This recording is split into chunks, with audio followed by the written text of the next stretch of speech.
Welcome to Cooking with James and Debbie. We're in the Scotto family kitchen, and today we're gonna make red beans and rice. Debbie, say hi. Hey! Oh, I have an apron. I've got to go get it. Yeah, you gotta get an apron. Hopefully this angle here will allow you to see a lot of the action.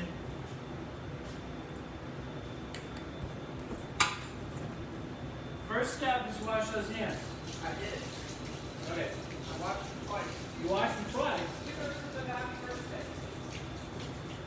All right, Debbie, look at the camera and tell everybody what goes in red All beans right. and rice. Little sausage. Okay.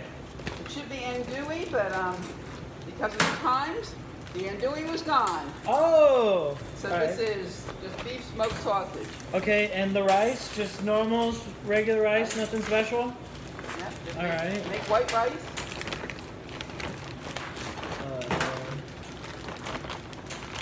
Since we're not making this for vegans today, we're going to cook the sausage and then put it right in. Okay. It adds a lot of flavor. Can I do the rice separate? Yeah. Okay. Oh, yeah.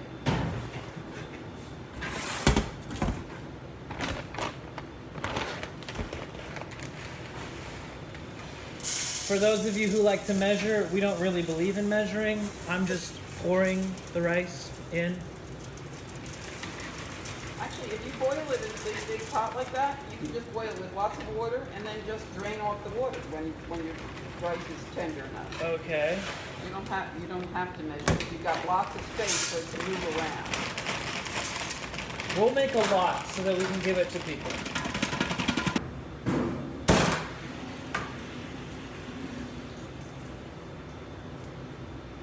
I overcame my fear of cooking rice when I lived in Spain after college, and Baby rice with everything. right, the rule I learned is that you want the water to be about 2 finger lengths above where the rice ends, and that'll be about right.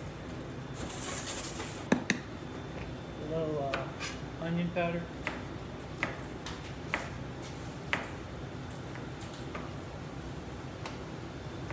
A little garlic powder.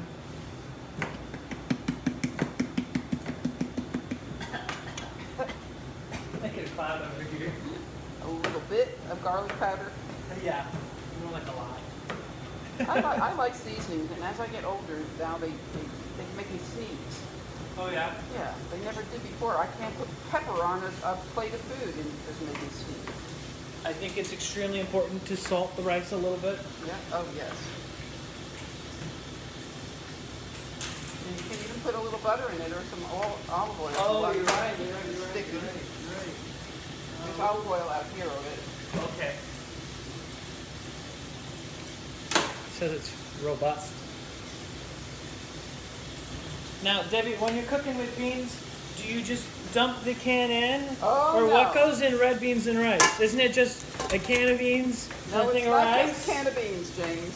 What is it? That's the hobo method. The chef way is to take those beans and open them up and rinse them off. Okay, okay. There's something slimy in there. What is Okay. it? I don't know. I bet we can find out what it is. What's in there? And what is that? I got so excited that we could have the possibility of showing you Debbie's cooking skills in the kitchen and James's cooking skills in the kitchen. One of the great joys we've had this year, especially with all of our faith nights, Tell them the real reason why we're making this recipe. is getting to cook for our parishioners. This red beans and rice recipe, we thought, well, first of all, we did a red beans and rice for one of our faith nights recently.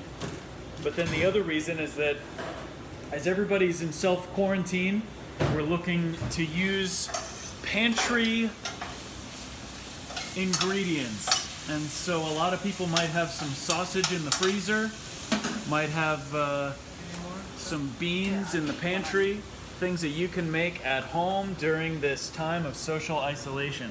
But the story about when we first made red beans and rice.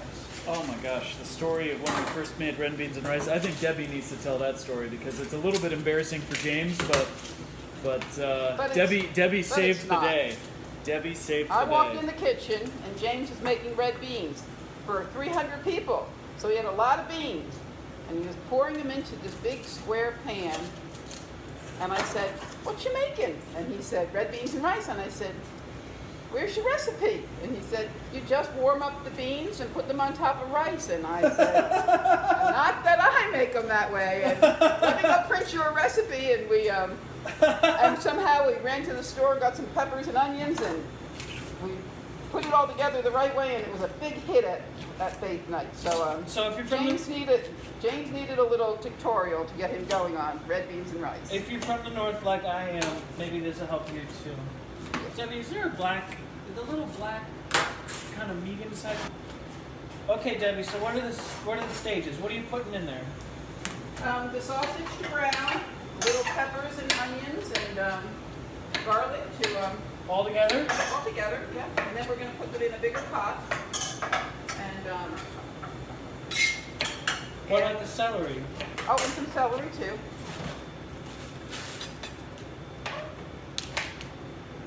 And then we put it in a bigger pot, add the beef, and let it get flavorful. I see it's cooking slowly on the stove. Okay. A lot of seasoning. Okay. It's really a pretty easy dish to make. Refrigerates and freezes well too. Probably tastes better after a day in the It refrigerator. does. Sometimes if you make it and you get a real good consistency of your sauce, the next day it might get a little thick, but you can always add a little water and thin it out so that it's more, because you want it to be like a gravy on your rice. And what size should you cut the vegetables? Sort of on the small side. You want your beans to be the your beans and your sausage to be the Star. of the show. Yes. So not too chunky on the vegetables. Chunky on vegetables when you're making soup. Okay. Hold on. We gotta go show folks what you're doing here. Okay, Debbie. A little salt and pepper. Everything is Okay. getting translucent.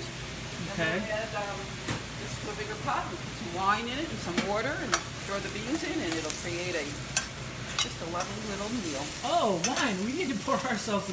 That's all sauteed together. Yeah. And see, it's all sauteed nicely, Okay. looking nicely cooked. Oh, you're gonna put them in the big pot. Put it in the big pot, put the beans so we have lots of room to stir. Okay. At home, this would be a way too big pot, but we don't have it. We have bigger and bigger. Okay. Turn the heat down low. Add the beef. All right. I think we're good to go and let the stuff sit. Wait, Debbie, turn and tell folks what kind of temperature, what kind of fire you got going there. Just a medium heat so it just gets to like a little rolling boil. Okay. Thickens up. For how long? I don't usually cook in this quantity, so it's hard to say. An hour? At the most an hour, yeah. Okay. I don't think it would take that long and it would be Okay. edible. The Okay. vegetables are already soft, and so it's just a matter of mixing the flavor. All right, Debbie, let's check in on things over here. Oh, nice bubble. And it's not getting real thick, but I actually like it like this. It just soaks in all your rice and everything. I was gonna say the last one we made got real It got pretty thick. thick, yes, and it wasn't when we were cooking it. It was the next, yeah. When it cooled off. Now Yeah. this rice, we'd probably go ahead and shut the heat off, and just let it do its thing for another 10 minutes. Oh, I'm gonna leave that on there. I just want to peek. Oh, it looks good. It looks good? Good boil on it. Okay. Can I Okay. Leave it alone. All right, you can take a peek. You won't ruin it. We will be back. We will be back in a little while. We're gonna go check on the red beans and rice. Oh, looks like Dave already got some. Delicious. Okay. I hear noises in the kitchen. Debbie, is it ready to eat? Yes, James, would you like a bowl? I would love a bowl. Let's take a look. Get you some. Some bread with it, a glass of wine. Ooh, my rice was a little squishy, but it dried out because I left the top off for a little bit. Oh, that's perfect. Some for you too, Annie? I'm okay. Let's get them. Thanks, Deb. Wait, let's get you a little more juice. Okay. There you go. Holy cow. All right, only drink if you're of age, children. Where'd you get that? Enjoy. They were in the freezer. Oh my gosh. Okay, from our kitchen to yours. Bon appetit.